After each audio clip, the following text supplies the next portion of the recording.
So again everyone welcome to our unique tutorial of YouTube channel. तो आज का lecture मैं लेकर आई हूँ हमारे 10th स्टैंडर्ड स्टूडेंट्स के लिए। हर सब्जेक्ट तो हो जाती है पढ़ाई, बट एक इतना छोटा सा बेचारा एक बच्चा बैठा हुआ है जिसको कभी कभी याद भी नहीं आता कि अरे यार ये भी चैप्टर, ये सब्जेक्ट भी बाकी था, इसको भी पढ़ना जरूरी था।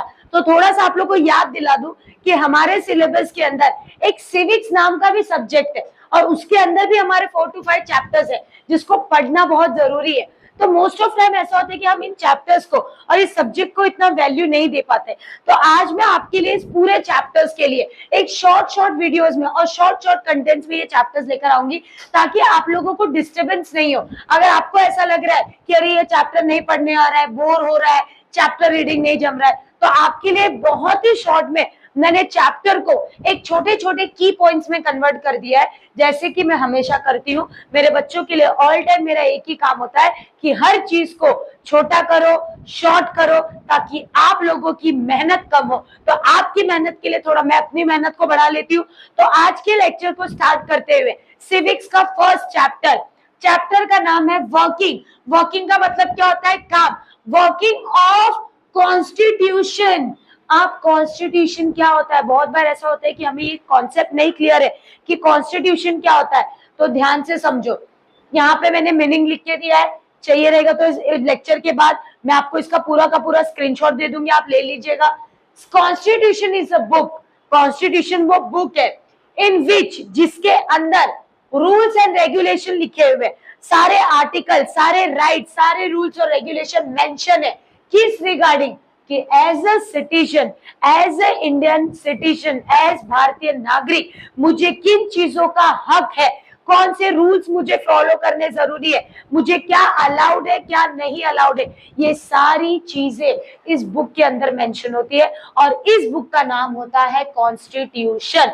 तो जब हमको आजादी मिली, आजादी के बाद हमारी कंट्री एक सेक्युलर है। एक वर्ड आपके बुक के अंदर बहुत बार दिखेगा जिसके अंदर मोस्ट ऑफ टाइम बच्चों को नहीं पता होता है इसका मतलब क्या होता है। सेक्युलर का मतलब होता है एक ऐसी जगह जहां पे अलग कास्ट, अलग क्रीड के लोग एक साथ रह रहे, मतलब हमारे यहाँ पे हिंदू, मुस्लिम, सिख, इस्लाम, हर एक धर्म के लोग एक साथ रहते हैं। इसके लिए इंडिया को सेक्युलर कंट्री बोलते हैं। तो अब ऐसा रूल बनाना था कंट्री को सही तरीके से चलाने के लिए, ऐसा करना थी कि हम किसी के भी साथ इनजस्टिस नहीं कर सके। तो कॉन्स्टिट्यूशन के अंदर जब रूल्स बनते थे, जब राइट्स बनते थे, तो वो ऐसे बनते थे कि हर किसी को एक इक्वल अपॉर्चुनिटी और इक्वल राइट्स मिल सके। ये जो कॉन्स्टिट्यूशन बना था, स्टार्ट कब से हुआ था? 26 जनवरी, 26 जनवरी को हम मनाते हैं ना हमारा रिपब्लिक डे। तो वो रिपब्लिक डे क्यों मनाते हैं? Because that is the day when our constitution has came into the force.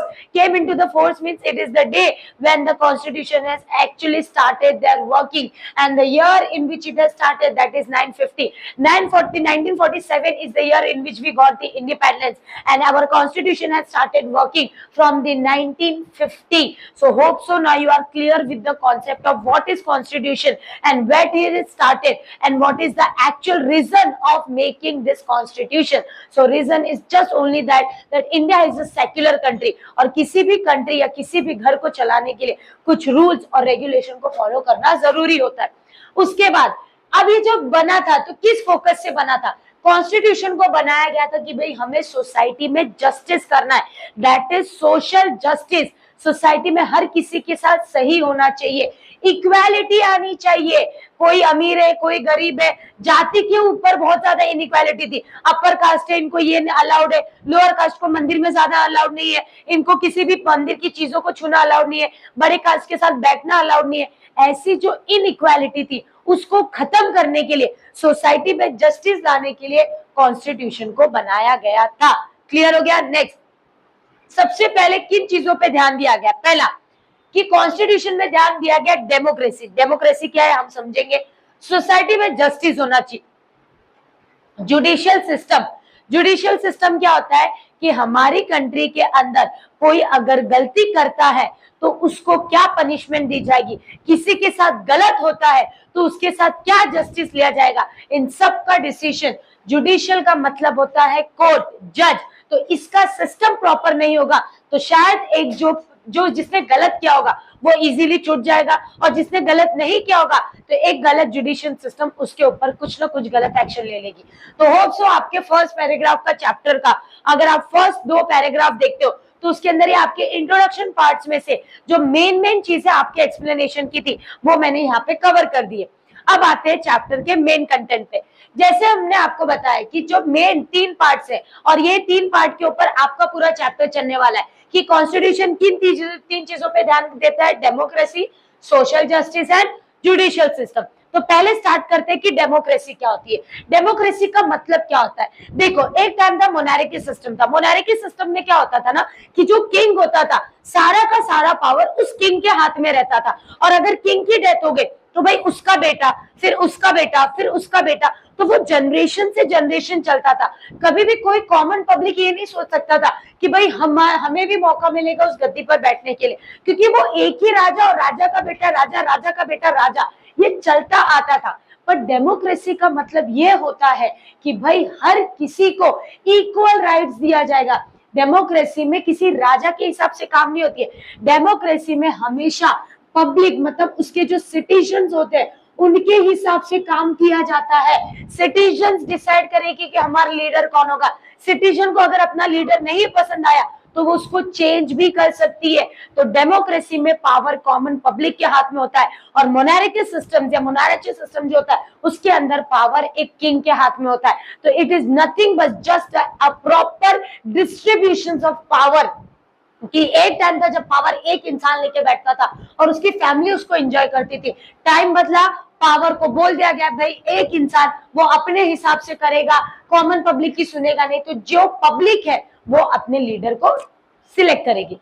पहला क्या था, डेमोक्रेसी में कौन कौन से ऐसे रूल्स हमारे कॉन्स्टिट्यूशन में बनाए गए जो ये बताते हैं कि हमारी कंट्री एक डेमोक्रेटिक कंट्री। मतलब अगर मैं मेरी कंट्री को बोलती हूँ कि मेरी कंट्री डेमोक्रेटिक है, तो डेमोक्रेटिक कंट्री को बोलने के लिए मेरे जो रूल्स है, जो कॉन्स्टिट्यूशन है, उसमें ये कुछ रूल्स बनाए गए थे जो ये दिखाता है कि भाई हमारी कंट्री एक डेमोक्रेटिक है। पहला क्या था, राइट टू वोट। अब इंडिया के अंदर आपको पता होगा कि 18+ जो होते हैं उनको राइट्स होता है कि भाई वो वोटिंग दे सकते हैं, बट प्रोविजन पहले कुछ अलग रूल्स थे।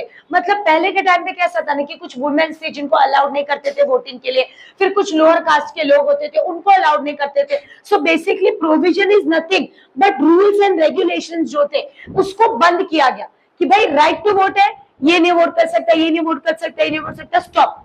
रूल बंद किया गया और फिर नया रूल लाया गया कि चाहे कोई मैन, चाहे कोई विमेन, कोई भी कास्ट का इंसान, किसी भी क्रीड, किसी भी रेस का इंसान, सबको इक्वल राइट है कि वो वोटिंग दे सकता है। मतलब पहले जो रूल था कि सिलेक्टेड लोगों को वोटिंग के राइट्स थे उसको कैंसिल किया गया और हर किसी को इक्वल राइट्स दिया गया वोटिंग के लिए। उसके बाद पहले वोटिंग, आज जैसे आप देखते हो ना कि 18 इयर्स के आप हो जाते हो तो हम उसको बोलते हैं भाई एडल्ट है, मतलब उसको वोटिंग राइट्स होता है कि आप 18 साल के हो गए तो आप किसी भी इलेक्शन में जाकर वोट दे सकते हो। उसके लिए आपको कुछ वोटिंग कार्ड्स और ये प्रोसीजर्स करने पड़ते हैं। पर ये एज, पहले जो वोटिंग एज थी दैट वुड बी 21 इयर्स, इसको बदला गया और बाद में 21 इयर्स से जो वोटिंग एज थी उसको 18 इयर्स पर लाया गया and made India largest democratic nation. और जब ये रूल इंडिया के आया तो इंडिया पूरे वर्ल्ड में एक बहुत बड़ी डेमोक्रेटिक कंट्री बन के आ गई, जहां पे अब ना कोई क्लास देखा जाएगा, ना रेस देखा जाएगा, ना क्रीड देखा जाएगा, ना कास्ट देखा जाएगा, ना जेंडर देखा जाएगा। जब आप एक इंडियन सिटीजन हो तो आपका हक है कि जब भी इलेक्शन होगा आप जाइए और वोटिंग दीजिए। तो ये हमारा सबसे पहला पॉइंट था डेमोक्रेसी का। सेकेंड पॉइंट पे आते हैं, डिसेंट्रलाइजेशन। डिसेंट्रलाइज मतलब क्या, डिसेंट्रलाइजेशन किसी के पावर को कंट्रोल करना। तो पहले क्या था कि डेमोक्रेसी में एक ऐसा नहीं हो कि भाई अगर सेंट्रल लेवल पे, देखो कैसा होता है कि सेंट्रल लेवल की गवर्नमेंट होती है जो कि दिल्ली में बैठती है, ठीक है। अब यहाँ पे हमारे अलग अलग स्टेट होते हैं, तो हर जैसे महाराष्ट्र हो गया, उत्तर प्रदेश हो गया, मध्य प्रदेश हो गया, ठीक है। समझो यहाँ महाराष्ट्र है, यहाँ उत्तर प्रदेश है और यहाँ पे मध्य प्रदेश है। अब सेंट्रल लेवल की गवर्नमेंट कहाँ पर बनती है, दिल्ली के अंदर। अब ये जो गवर्नमेंट बैठी है ये जैसा बोले इनको वैसा ही करना पड़ेगा। कोई भी स्टेट अपनी कंट्री के अंदर अपने स्टेट के अंदर अपने हिसाब से रूल्स को नहीं चेंज कर सकती है।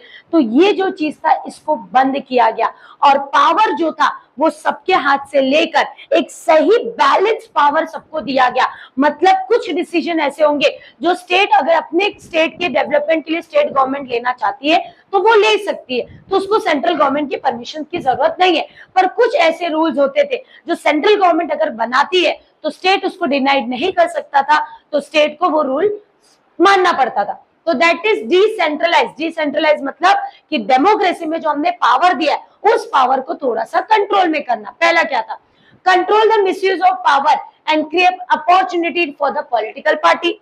कि भैया एक ही पॉलिटिकल पार्टी जैसे कांग्रेस है तो बार बार कांग्रेस ही जीत रही है, दूसरी कोई पॉलिटिकल पार्टी में भी उससे अच्छा काम करेगी, उसको पावर ही नहीं मिल पा रहा है, वो आ ही नहीं पा रही है। तो भाई पावर को कंट्रोल किया गया और एक पर्सन के हाथ में या एक पॉलिटिकल पार्टी के हाथ से पावर लेके ये फ्रीडम दी गई कि कोई भी पर्सन अगर अपना पॉलिटिकल पार्टी स्टार्ट करना चाहता है तो वो कर सकता है। बट कुछ रूल्स और रेगुलेशंस होते थे जिनको आपको और प्रोसीजर्स होते थे जिनको आपको फॉलो करना पड़ता था।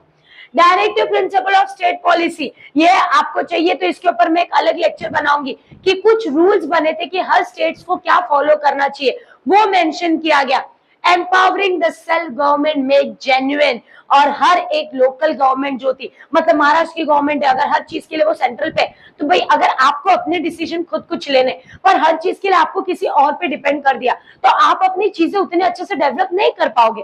तो भाई उनको सेल्फ गवर्नमेंट बोल दिया गया कि आपकी स्टेट है, आपको अपने स्टेट को आगे बढ़ाना है, आप खुद डिसीजन लीजिए। तो सेल्फ गवर्नमेंट को बढ़ाया गया। Increase the power of local self government, जो लोकल सेल्फ गवर्नमेंट थी, मतलब जैसे आज मैं बोलती हूँ वसई विरार ये एक डिस्ट्रिक्ट हो गया, अगर मैं बोलती हूँ बॉम्बे महाराष्ट्र के अंदर मुंबई ले लो, वसई विरार ले लो, थाने ले लो, ये सारे क्या है अलग अलग डिस्ट्रिक्ट्स है। तो ये एक डिस्ट्रिक्ट होते थे। तो इन डिस्ट्रिक्ट के अब अगर वसई विरार में कोई डिसीजन लेना है वो अपना खुद लेंगे, मुंबई में कुछ लेना है अपना लेंगे, और इन सबको हैंडल कौन करेंगे, स्टेट गवर्नमेंट। स्टेट गवर्नमेंट कुछ डिसीजन ले रही है तो उसको कौन हैंडल कर रहा है, सेंट्रल। पर कोई इसमें इंटरप्ट करेगा नहीं। तो यहाँ पे आपका डिसेंट्रलाइजेशन का पॉइंट्स भी होता है खत्म, सिंपल कि पावर को अपने अंडर में लेना। लास्ट टॉपिक है आपके इस टॉपिक का डेमोक्रेसी का, that is right to information.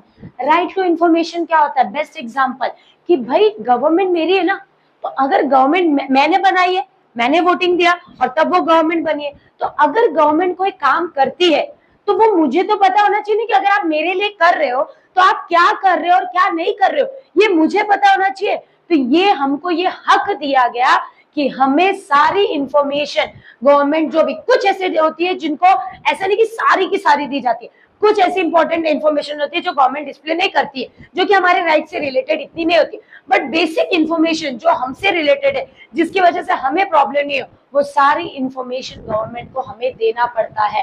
That is right to information. आप देखो कोई भी प्रोडक्ट खरीदते हो ना, तो प्रोडक्ट के पीछे यहाँ तक कि तंबाकू लेते हो, सीधा सीधा तंबाकू के ऊपर फोटो रहता है, सिगरेट के ऊपर फोटो रहता है कि भाई पियोगे तो मुंह का कैंसर हो जाता है। मतलब कंपनी तुमको ये भी बता देगी कि प्रोडक्ट में क्या है क्या नहीं है, अच्छा है कि नहीं, हेल्थ के लिए खराब है कि नहीं, वो हर इंग्रेडिएंट लिख के देती है, ताकि वो आपका हक है कि अगर आप कोई चीज ले रहे हो तो उसमें क्या है और क्या नहीं है वो चीज आपको पता होनी चाहिए। तो सेकेंड क्या था कि एक अपॉर्चुनिटी, एक मौका दिया गया कि जितने भी सिटीजन है वो इसमें पार्टिसिपेट कर सके, कि हमारा जो राइट टू इंफॉर्मेशन है उसमें पार्टिसिपेशन लोगों का एंगेज हो।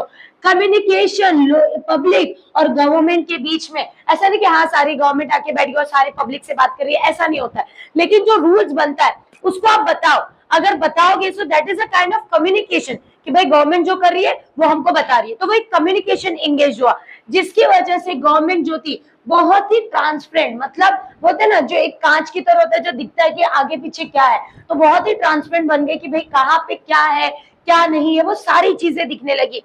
और इस चीज ने हमारी डेमोक्रेसी को और भी मजबूत कर दिया कि भाई पहले के राजा क्या डिसीजन लेते थे क्या नहीं लेते थे, अपनी मर्जी से ले लिए, पब्लिक को बताया नहीं, पर आज अगर कोई भी डिसीजन लिया जाएगा तो हमको बताया जाएगा कि क्या डिसीजन लिया जा रहा है। और इन तीन चीजों की वजह से हमारा जो डेमोक्रेसी कॉन्सेप्ट, जो इंडिया खुद को बोलता है कि हम डेमोक्रेटिक कंट्री है, वो इन 3 रूल्स की वजह से प्रूफ होता है कि इंडिया डेमोक्रेसी का जो एक्चुअल मतलब है उसको समझती है और वो अप्लाई करती है।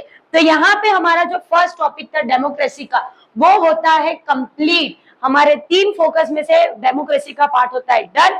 अब स्टार्ट करते हैं हमारा सेकेंड टॉपिक, सोशल जस्टिस, मतलब सोसाइटी में कैसे जस्टिस करना चाहिए। So let's start with the social justice topic. So जैसे आपने देखा था हमारा फर्स्ट डेमोक्रेसी के अंदर बेसिकली 3 ऐसे रूल्स थे जो ये इंडिकेट करते थे कि हमारा जो कॉन्स्टिट्यूशन है वो हमारी कंट्री के अंदर डेमोक्रेसी लेकर आ रहा है। तीसरा सेकेंड टॉपिक क्या था कि हमें हमारी कंट्री में, हमारी सोसाइटी में जस्टिस रखना है, मतलब सबके साथ सही होना करना है और हर किसी के साथ एक इक्वल ट्रीट करना है। तो ऐसे कौन से लॉ बनाए गए जो ये बताता है कि हमने जो बोला कि भाई सोशल सोसाइटी में जस्टिस होना चाहिए, सबको इक्वल रहना है, तो वो ऐसे टोटल इस टॉपिक के अंदर आपकी 4 है। पार्ट वाइज पार्ट करते हैं, पहले 2 देखेंगे फिर में 2 देखेंगे। पहले थोड़ा सा सोशल जस्टिस के बारे में देखते हैं।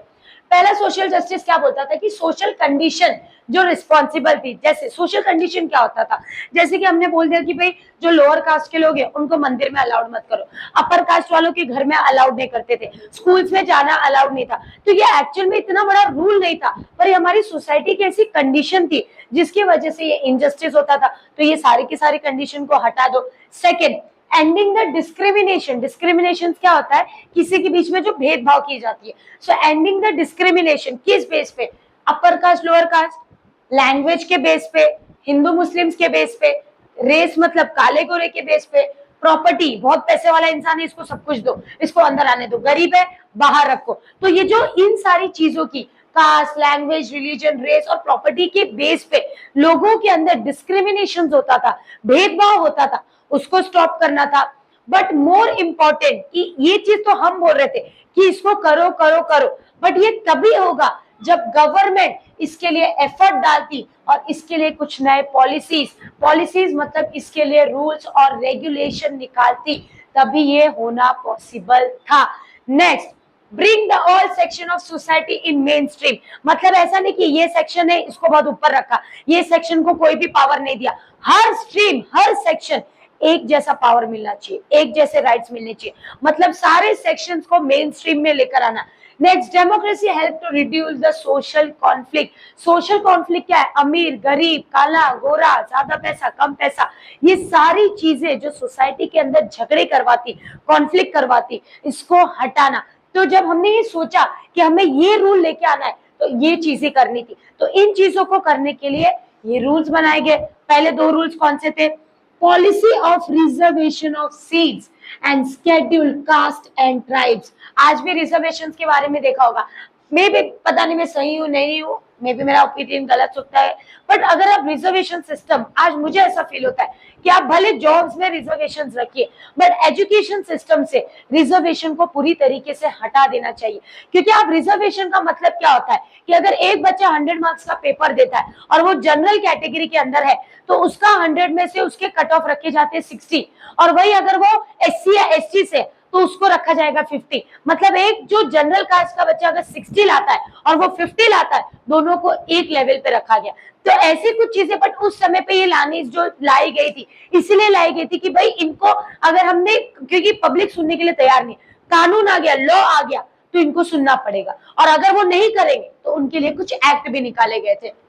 पहला क्या था, फॉर दो section of society who deprived from it। ये किसके लिए लाया गया, रिजर्वेशन किसके लिए, उस सेक्शन ऑफ सोसाइटी के लिए जिनको सोसाइटी से अलग कर दिया गया था। किसको किया गया था, ST वाले, मतलब जो लोअर कास्ट होते थे, ट्राइब्स मतलब जो आदिवासी होते थे, जंगल में रहते थे, बैकवर्ड क्लासेस आते थे, OBC के अंदर आते थे, ये इन सारे लोगों को जो अलग कर दिया गया था, इन लोगों को फिर से स्ट्रीम में लाने के लिए ये चीजें करना। नेक्स्ट, गवर्नमेंट सर्विस में इनके लिए जॉब, इनके लिए रिजर्व सीट, मतलब अगर गवर्नमेंट में 100 जॉब आ रही है तो उसमें से भाई पहले 30 सीट के ऊपर इन्हीं लोग में से बैठेंगे, मतलब ये 30 सीट पे बाकी के जनरल वालों को वहां पे अपॉइंट किया जाएगा नहीं। एजुकेशन इंस्टीट्यूशंस में जैसे मैंने बोला कि ठीक है आज के वक्त में यहाँ रखते हैं, बट अब शायद यहाँ से रिजर्वेशन हटा देना चाहिए, बट पॉलिटिकल इश्यूज है, हर एक पॉलिटिकल पार्टी को अपना वोट बैंक चाहिए, तो कोई भी इस चीज के ऊपर आना ही नहीं चाहेगी और ये डिसीजन लेना ही नहीं चाहेगी, बिकॉज अब ये बात रिलीजन वाइज नहीं है, ये कास्ट या ऊंची जात बड़ी जात की बात नहीं, यहाँ हम बच्चे के एजुकेशन की बात कर रहे हैं कि भाई अगर एक स्टूडेंट एजुकेशन ले रहा है तो वो दोनों उतनी मेहनत करते हैं, तो एजुकेशन से रिजर्व सिस्टम्स को हटा देना चाहिए। बट उस टाइम पे एजुकेशन रिजर्व सिस्टम रखा गया था और गवर्नमेंट के सेक्टर्स में किसके लिए था? Scheduled caste and tribes. तो सबसे ज्यादा जो प्रॉब्लम थे, मतलब जो एक्चुअल बोलते डिप्राइव्ड थे, जो अलग थे, कौन थे ये? SC, ST and backward classes. अब इनके लिए क्या क्या किया गया? पहला सबसे इंपॉर्टेंट था कि इनको सोसाइटी में जस्टिस और इक्वालिटी दी जाए। उस टाइम पीरियड ऐसा था कि भाई सच में उनके साथ बहुत चीजें गलत होती थी। अब गवर्नमेंट ने इसके लिए क्या किया? इनके लिए एक एट्रोसिटी एक्ट लेकर आए। एट्रोसिटी एक्ट क्या था? कि एक ऐसा रूल लाया गया कि अगर इनमें से किसी के भी साथ जो लॉ बनाया गया है और इनके साथ कोई भी इनजस्टिस किया गया, लॉ को नहीं माना गया, तो एट्रोसिटी एक्ट के अंदर उनको पनिश किया जाता था कि भाई अगर जो भी पर्सन या जो भी कमिटी या कोई भी इंस्टीट्यूशन किसी भी एससी, एसटी या ओबीसी वाले के साथ गलत करती है, तो इस एक्ट के अंडर में उसको पनिश किया जाएगा। अब देखते हैं हमारा third topic. Social justice and equality के 2 पॉइंट्स हम ऑलरेडी पढ़ चुके हैं। नेक्स्ट के 2 पॉइंट्स देखते हैं कि ऐसी कौन से रूल्स बनाए गए जिससे हमारी सोसाइटी में जस्टिस और इक्वालिटी मेंटेन रहे। तो नेक्स्ट के प्रोविजन का मतलब मैंने क्या बोला था? Rules and regulation. अब आपने देखा एससी, एसटी के लिए तो बन गया, बट इंडिया, मैंने आपको क्या बोला था कि इंडिया एक ऐसी कंट्री है, सेक्युलर कंट्री। सेक्युलर का मतलब क्या बोला था? जहां पे अलग अलग कास्ट, अलग अलग रिलीजन के लोग एक साथ रहते थे। तो बेसिकली अगर हम इंडिया की बात करें तो परसेंटेज ऑफ हिंदूज ज्यादा थे, तो जो बाकी के रिलीजन्स थे जो हिंदूज के कंपेयर में कम थे, उनको हम बोलते हैं माइनॉरिटीज। मतलब अदर देन हिंदूज जो थे उनको माइनॉरिटीज कंसिडर किया जाता था। तो भाई इंडिया एक ऐसी कंट्री थी जिसमें सिर्फ हिंदू नहीं रह रहे थे इंडिपेंडेंस के बाद, अलग कास्टिज्म के, अलग रिलीजन्स के लोग रह रहे थे। तो ये ध्यान में देना था कि अगर माइनॉरिटीज इंडिया में रह रहे तो उनके साथ गलत नहीं होना चाहिए, कि कभी भी कहीं से मेजॉरिटी उनके साथ कोई गलत चीज नहीं करे। तो मैं इनके लिए भी क्या बनाए गए? नए नए रूल्स एंड रेगुलेशन, पॉलिसी बनाई गई, जिनके अंदर ये बोला गया कि जैसे मेजॉरिटी वालों को राइट्स है कि वो एजुकेशन ले सकते हैं, यहाँ पे जॉब ले सकते हैं, वैसे इनको भी राइट है कि ये हमारी कंट्री के अंदर एजुकेशन और एम्प्लॉयमेंट दोनों लेवल पे जैसी मेजॉरिटी वालों को दी जाएगी, वैसी ही चीज माइनॉरिटीज वालों को भी प्रोवाइड की जाएगी। उसके बाद पॉलिसी बनाई गई। क्या पॉलिसी? रूल्स बनाए गए ताकि इनके जो फंडामेंटल राइट्स क्या होता है? वो राइट्स जो हमें गवर्नमेंट ने दी, वो राइट्स जो मेरे कॉन्स्टिट्यूशन में मुझे लिखा गया है, तो जो भी फंडामेंटल राइट्स मेंशन किया गया है, इनको वो सारे राइट्स मिले। और इस चीज को ध्यान रखने के लिए भी अलग से पॉलिसी बनाई गई। Hope so policy for minorities clear हो गया। देखो हर टॉपिक का मैंने आपको की पॉइंट्स दे दिया। अगर आपने की पॉइंट्स लिख लिया, जैसे मैं अपने हर लेक्चर में करती हूँ, मैं पूरे के पूरे चैप्टर का एक एक लाइन रीड करने में बिलीव नहीं रखती हूँ, because I know that history is already a boring subject and when we go into this pattern it becomes more boring. So I prefer कि हम हर चीज को शॉर्ट में करके, पॉइंट्स में करके पढ़ेंगे तो इट बिकम मोर इंटरेस्टिंग। तो अगर आपको ऐसे आंसर्स बाय हार्ट भी करना है तो आप इस तरीके के नोट्स को ले सकते हो, जो कि आपके आंसर्स को थोड़ा इजी करता है। Next, laws related to women and provision for representation. सबसे बड़ी चीज थी कि भाई एससी के साथ गलत हो रहा था, एसटी के साथ गलत हो रहा था, माइनॉरिटी के साथ गलत हो रहा था, बट इसमें एक और सेक्शन था जो बहुत ही ज्यादा हर चीज फेस कर रहा था, वो थे विमेन्स के सेक्शंस। कि भाई औरतों को एजुकेशन अलाउड नहीं है, घर के बाहर नहीं निकलना है। सती सिस्टम आप जानते ही हो क्या था कि भाई 17 साल की बच्ची की शादी किसी 50 साल के 30 साल के आदमी से कर देते थे। हस्बैंड की डेथ हो गई तो चिता पे जलना पड़ता था, हस्बैंड की डेथ हो गई तो अंधेरे से रूम में रहना पड़ता था। तो ऐसी बहुत सी चीजें जो विमेन्स को मतलब हस्बैंड की डेथ हो गई तो उनके पास तो कुछ बचा ही नहीं, क्योंकि वो इतने पढ़ी लिखी नहीं होती थी, वो सेल्फ डिपेंडेंट नहीं होती थी और उनको इतना पोजीशन नहीं दिया जाता था। तो विमेन्स के लिए लॉ निकाला जहां पे बहुत से रूल्स बनाए ताकि वुमेन्स के सारे राइट्स को प्रोटेक्ट किया जा सके। उसके बाद और कुछ ऐसी पॉलिसी बनाई गई कि क्योंकि देखो अगर आप वर्ल्ड हिस्ट्री पढ़ते हो, एसएससी के हिसाब से पोर्शन में बहुत लिमिटेड दिया, बट अगर आप वर्ल्ड हिस्ट्री पढ़ोगे तो वर्ल्ड हिस्ट्री के अंदर आपको दिखेगा ना कि जो कंडीशन ये वुमेन्स के साथ जो होता था वो सिर्फ इंडिया में नहीं था। आप यूरोपियन कंट्री की हिस्ट्रीज पढ़ोगे आपको वहां भी दिखेगा, रशिया में, फ्रांस में, वहां भी औरतों को कभी भी कोई राइट्स नहीं दी जाती थी। पर जब ये टॉपिक आया तो सिर्फ नेशनल नहीं, इंटरनेशनल लेवल पे इसकी बात हुई कि भाई विमेन्स को एजुकेशन दो, मतलब जो इलिटरेट है, पढ़े लिखे नहीं है, उनको एजुकेशन दी जानी चाहिए। कौन कौन से रूल्स बने थे? डाउरी, दहेज लेना अलाउड नहीं किया गया कि दहेज देने वाला और लेने वाला दोनों सेम पनिशेबल होगा। एंड डोमेस्टिक वायलेंस, शादी करके गई, हस्बैंड ने चला के मार दिया, दहेज दे दिया, ये कर दिया, हस्बैंड मारता है, वाइफ अगर उसकी सासू माँ मारती है, ऐसी सारी जो चीजें होती थी, इसके लिए अगर किसी भी लड़की के साथ ये कुछ होता है तो वो जाकर किसी भी पुलिस स्टेशन में कंप्लेन करेगी। एंड डेफिनेटली ये चीजें बहुत ही सेंसिटिव होती है, जिसके अगेंस्ट पुलिस बहुत जल्दी स्ट्रिक्ट एक्शंस लेती है। उसके बाद जितने भी सेल्फ गवर्नमेंट थे, जो लोकल गवर्नमेंट इंस्टीट्यूशन थे, वहां पे 30% सीट्स इनके लिए रिजर्व किया गया। और इसमें सबसे बड़ा रोल महाराष्ट्र ने प्ले किया था कि महाराष्ट्र ने बोला था कि जितने भी लोकल गवर्नमेंट्स, मतलब जितने भी सीट्स होंगे जो पॉलिटिकल पार्टीज के होंगे, उसके अंदर 50% मैन एंड 50% वुमेन, मतलब यहाँ पर महाराष्ट्र में 50% सीट्स को रिजर्व किया गया एंड नेशनल कमीशन को बैठाया गया नेशनल लेवल पे कि भाई वुमेन्स के साथ कहीं से कुछ गलत होना नहीं चाहिए। तो यहाँ पे हमारे आज के चैप्टर का पार्ट 1 होता है कंप्लीट। तो आज के चैप्टर में आपने क्या क्या देखा? हमने स्टार्ट किया कॉन्स्टिट्यूशन के मीनिंग के साथ। कॉन्स्टिट्यूशन के अंदर 3 चीजें होनी चाहिए, क्या क्या होनी चाहिए थी? Democracy, social justice and equality, and third part जो हम अपने नेक्स्ट लेक्चर में करेंगे। तो डेमोक्रेसी के अंदर आपने कितने पार्ट्स देखे थे? टोटल 2 पार्ट्स देखे थे। फिर सोशल जस्टिस एंड इक्वालिटी के अंदर आपने टोटल 3 पार्ट्स देखे। डेमोक्रेसी के लिए क्या क्या पॉइंट्स था हमने ऑलरेडी डिस्कस कर दिया। सोसाइटी के अंदर जस्टिस इक्वालिटी के लिए क्या क्या रूल्स बने वो डिस्कस किया। तो इसके साथ आज के चैप्टर का पार्ट 1 होता है कंप्लीट।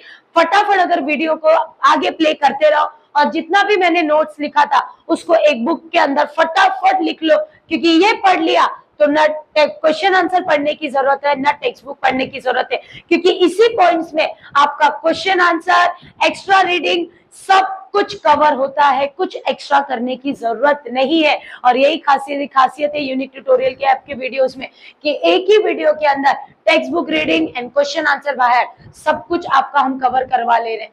तो अब मिलते हैं इसके पार्ट 2 के साथ नेक्स्ट लेक्चर में। तब तक वीडियो के लिए लाइक, शेयर, सब्सक्राइब और कौन से आपको ऐसे और इंटरेस्टिंग वीडियोस, कौन से चैप्टर, कौन से सब्जेक्ट के चाहिए, फटाफट जाकर कमेंट करो। बाय।